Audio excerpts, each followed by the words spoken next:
my inspiration really for it was just things I look for when I go shopping and what I love to wear. So I love jeans and like I love plaid and all these skirts, high-waisted skirts, and which is a really fun experience, like getting to design my own line. What was the most challenging for you? I think besides putting everything together in amount of time, just really just matching, like trying to make the outfits like with the patterns that we were given.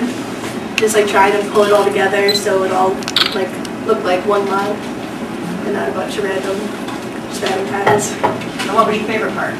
I think just how it all came together, because I love like just looking at it and knowing that like all my effort was put into it.